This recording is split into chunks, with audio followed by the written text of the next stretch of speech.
Over the years, we have sought, I should say, for air superiority across various generations of fighters, bombers, support and logistics aircraft. And whether you like certain nations or not, there's no denying that the aircraft we're going to look at today played a pivotal role, and still does play a pivotal role, in modern combat. Ladies and gentlemen, welcome back to the channel. Welcome back to DCS, in case you didn't or couldn't tell. And welcome to the full fidelity Mig-29A. Oh, there it is. Mig-29A. This aircraft came out yesterday. I tried to do a quick, hot video at the end of my workday. It didn't turn out great. So if you're watching this, by the time you're watching this, that video will have been taken down. Issues with Windows audio. Thanks a lot, Windows. And just overall low energy and low familiarization on my part with this aircraft. It wasn't a complete review either. So we're going to look a lot more in depth at the MiG-29. Now for the second time, we'll get my second takeoff and second landing captured here. And give it the standard sample treatment, and then we're going to go further in depth into weapons employment in future videos, as well as I have another one or two videos planned specifically for this aircraft. So without further ado, let's begin. So I figured I would start the walk around by talking a little bit about the Mig-29A, I believe is how that's pronounced, MiG-29. This aircraft, in case you couldn't have guessed by my botched pronunciation, is a Russian, might even have come from the Soviet Union-derived fighter/ground attack aircraft. Its primary competition at the time was the F-15, which the United States, I believe, made in response to this aircraft. And, well, we'll just say the F-15 has a 104, I think, in 0 KDR, and the MiG-29 not so much. But that's not to disparage this aircraft by any means. It is a wonderful aircraft. I actually saw the Team Polaris here in the United States. They have a MiG-29. Now, granted, it's not a MiG-29A, but a MiG-29 nonetheless. And it was at AirVenture this year, the year before, and I think a couple other years before as well. And it's always interesting just to see a non-NATO aircraft operating. And this was no exception. It's kind of like it's one of those situations where anything that you don't get natively becomes cool. Think the JDM car scene and why R34 GTRs are so expensive, despite what is it, oh god, I'm going to say RB26 and this could be wrong. I don't remember the engine type. It doesn't matter. This is an airplane channel, not a car channel. But where I'm going is, I'm not disparaging the R34 GTR. It's a cool car. I would love to have one. But when you look at it compared to what you could get for what R34s are going for in the States, now that you can get them legally, it does raise an eyebrow. And I think it's the same thing with foreign aircraft. MiG-29s are so rare that when you see one, it's like, oh, wow, let me stop what I'm doing and pay attention. I think Team Polaris picked up on that because they had, at the time, well, they still do have, but they flew and operated Alpha jets, and I believe it's L-39? Yeah, L-39 Albatrosses, in conjunction with this singular MiG-29. And last year at AirVenture, the only aircraft to make an appearance was the MiG-29, and it drew just as big of a crowd.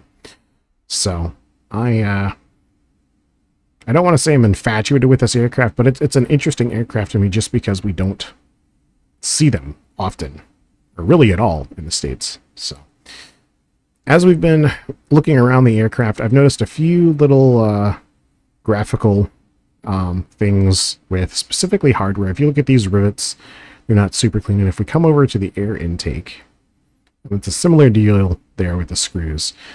For reference, I'm rendering this natively at 4K, and then I'm going to downscale it to 1440p for your guys' viewing. Outside of that hardware, this cable going to the landing light could probably use some work, as well as all of the native light reflectors as well in the aircraft. What I mean by that is if you look at the landing lights or the taxi light, and you get really up close to them, they kind of look a little funny. I understand it's a niche detail, and once you get far enough away, it doesn't really matter. But other than those couple of things, I think this is a very nicely done aircraft, and I'm doing this and keeping in mind the fact that the MiG-29 was released yesterday, so it should be totally and completely up to scratch, even if it is only, and I say only with a big caveat and understanding that $55 is not cheap for a pre-order. It's, I mean, that's effectively a full video game back in my day. But it'll only get more expensive once it approaches full release. So we'll take a look around the cockpit. Let's go get the MiG-29 started up and set for takeoff. And then we'll take a look around the cockpit and listen to sounds and get the old girl up in the air. So now inside of a running MiG-29, don't worry, we will be going over a cold start, but I wanted to give you guys the chance to look at the cockpit alive and breathing, at least on the ground.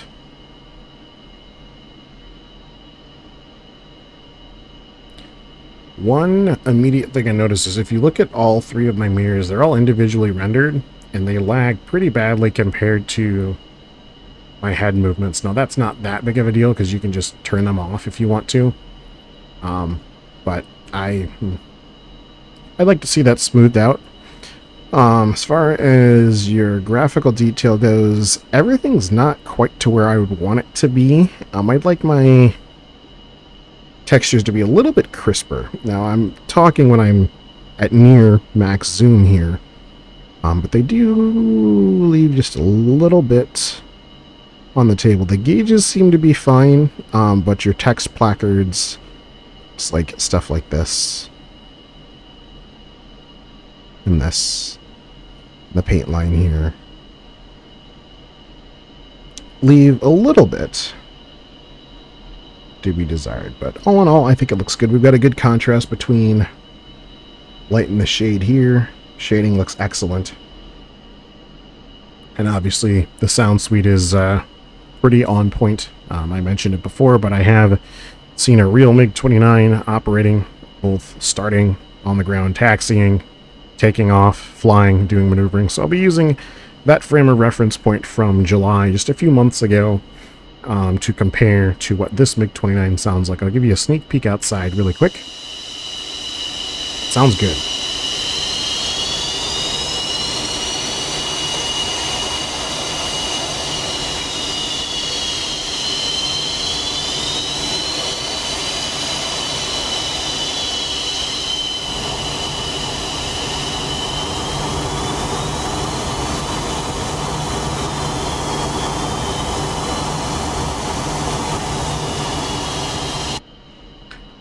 Alright, that is the base visuals and base soundscape taken care of. Let's go through cold starting the MiG-29. At least cold starting it to be ready to taxi, navigate, and take off. Alright, let's run through a startup of the MiG-29. It's actually a lot easier than I was initially expecting. First thing I'm going to do is hide our control stick. You can either use the backspace key, or there is a small click zone down here to do so. We're going to come over to our left-hand panel, right-hand panel, directions are hard, and we're going to turn on the main battery. You may notice that I changed the cockpit over to English. That is for my aid. I can't read Cyrillic. Sorry. It is what it is. Next up, we're going to turn on our navigation, primary and secondary, sort of primary and secondary gyros, and then we're going to wait between 30 and 40 seconds.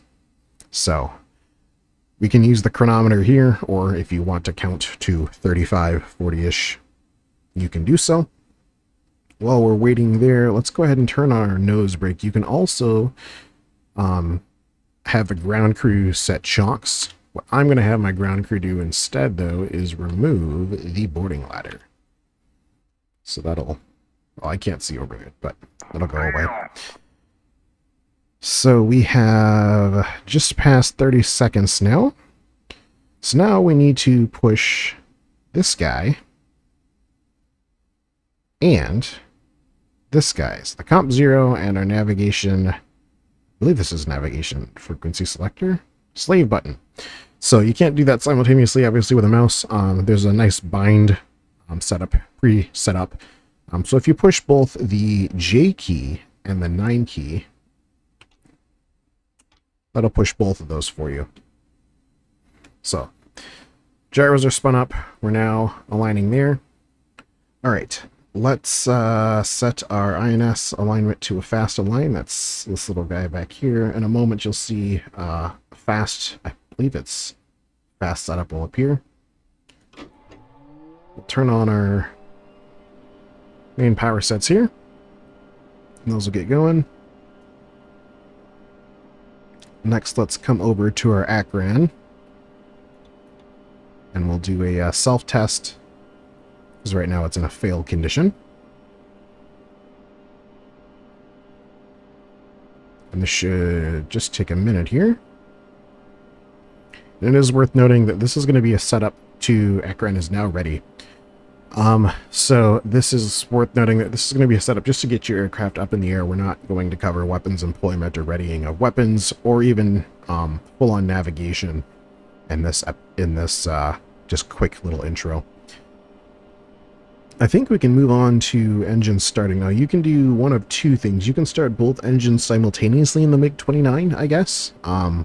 That's something I'm just not used to, so we're going to start them individually. First, going to come over to our right-hand throttle, and I'm going to unlock that using the lovely default DCS keybind of right shift and home. Next, we're going to come over to our starter switches here. We're going to select start right engine, and we're going to hit the ground start button.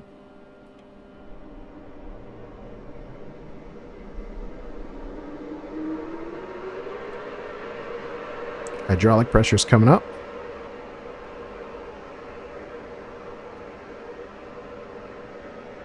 Engine RPM's coming up. Here is our turbine temp coming up. Looking for just below 750 for a hot start. Ramp door on the left or on the right side is now shut.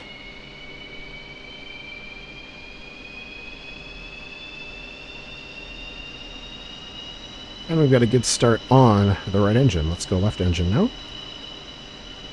And we'll do the same thing. Now let's close up the canopy here.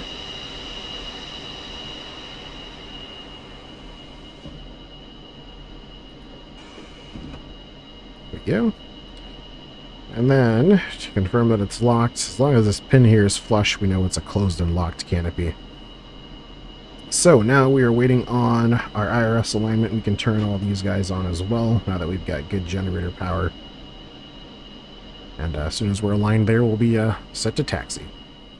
Alright, with our alignment complete, we can go over and set our flaps to the takeoff position. The ECRAM is now extinguished. I'm going to set our radio altimeter to 300 feet. Seems like a good place to be. And we can turn on our taxi light. Quick control sweep.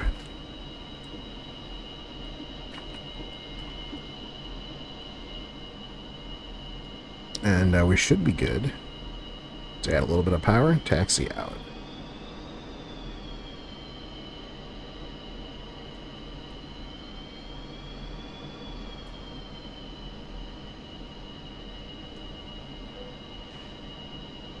Quick brake check, good there.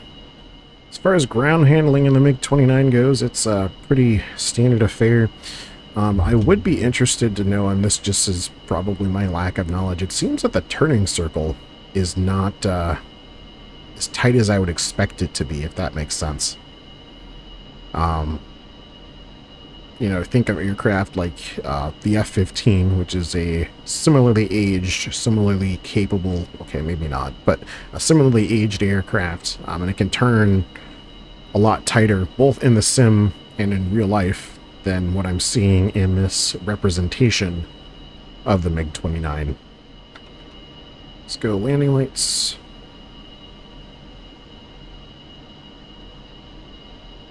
And we are clear.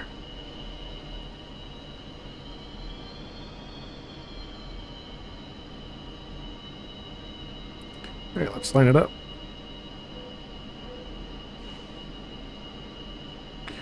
Good, alright. Let's set my lighting here. I turned it off because I was distracted. There we go. There's a little bit more lighting. Let's hold in the brake.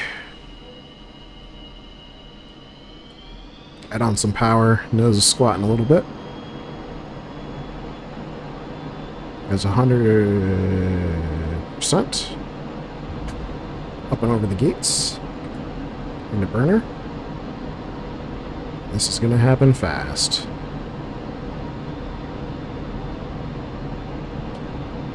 Why do I feel like I'm not in burner? Oh no, we're burning. We're burning.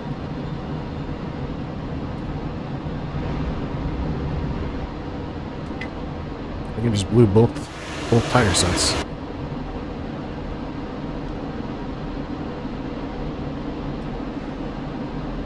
Might have gone a little too fast. What's new?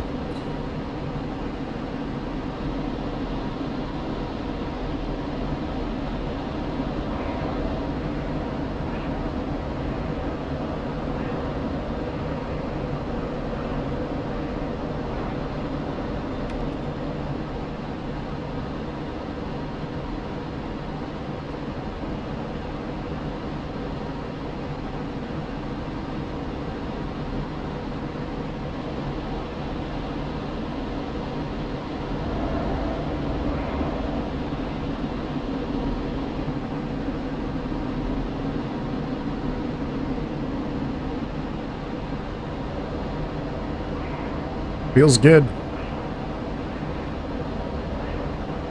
This isn't gonna feel good though. Altitude. Let's try that again. One graphical error I am seeing with the lighting is it looks like the landing lights are casting through the auxiliary intake doors. You guys see that? And also through the leading edge. It's almost like the leading edge doesn't exist, although there is lighting that happens there, so that's interesting. Nonetheless, it's not gonna stop us from having a grand old time in the Mig-29 again for the second time because the radar crashed. But you know, it's fine. It's fine. It's fine. All right, let's try not cocking up with a low altitude transition and blowing our tires out. Up and over the gate.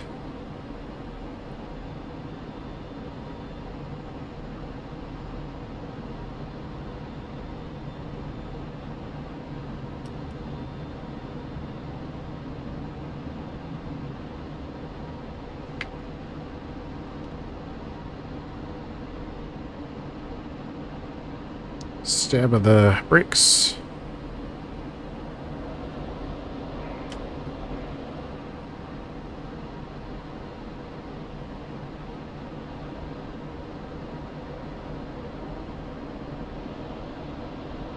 Overwing vapor effects looking real good.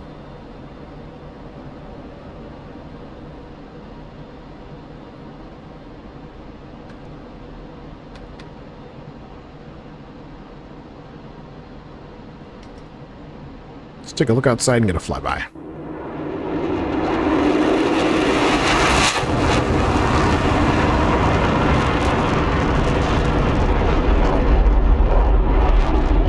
That's hot. I love that.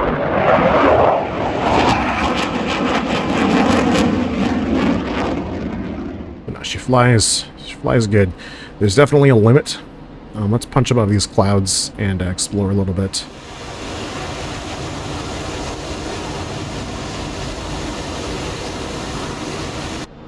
As far as precision handling goes, I don't think you can, you know, point this on a wingtip with the same ease as something like the F-15 or the F-18. But you add a little bit of counter stick to each maneuver, and you can definitely, when, you know, if you got into a situation where you're in a high G maneuver and your opponent snaps back, it is going to take a little bit longer to counteract that in the MiG than I would think in the F-15C, for example.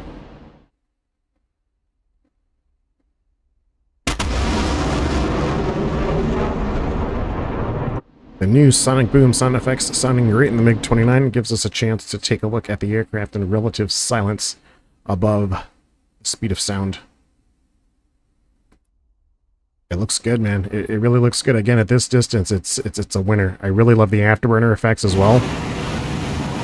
And the bright glow in the engines.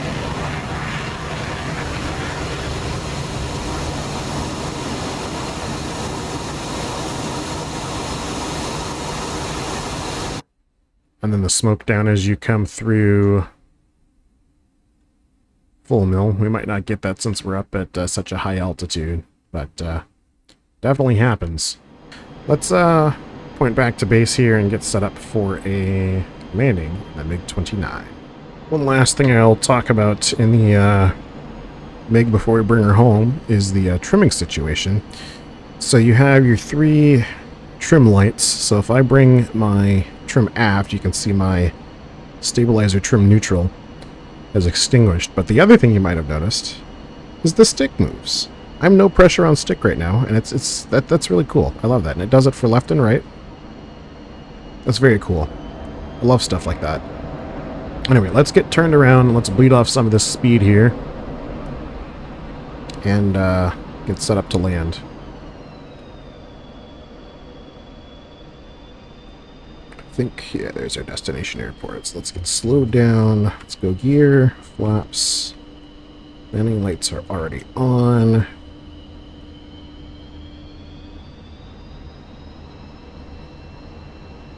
Three yellow, I guess. All right, cool. And I'm unfamiliar with the landing speed for the MiG-29, so what I'm going to go with is about 10 to 20 knots less than what we... No, okay, maybe like 50 knots less than what we took off at. So we took off at about 200, so I'm going to shoot for about 150, 150.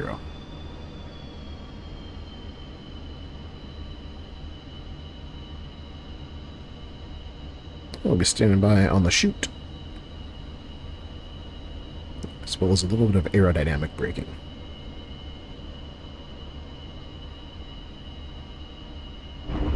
Good heavens, that is a rough touch. I think we broke our landing gear. We definitely broke something. We're dragging. We're dragging real bad. I did not anticipate that being as rough of a touch as it were. Well, anyway, nonetheless, that's the MiG-29. Hopefully you can land it better than I did. And this is our first look. Like I said, there will be more. There's a lot more to come for this aircraft, I promise. I've already got ideas in the books, not just the weapons employment, because that's a given. But that's going to do it for this video. I will see you guys in the next one. Thank you very much for watching. I'm going to nurse my poor little fulcrum off the runway here, and I'll see you in the next one. As always, take it easy.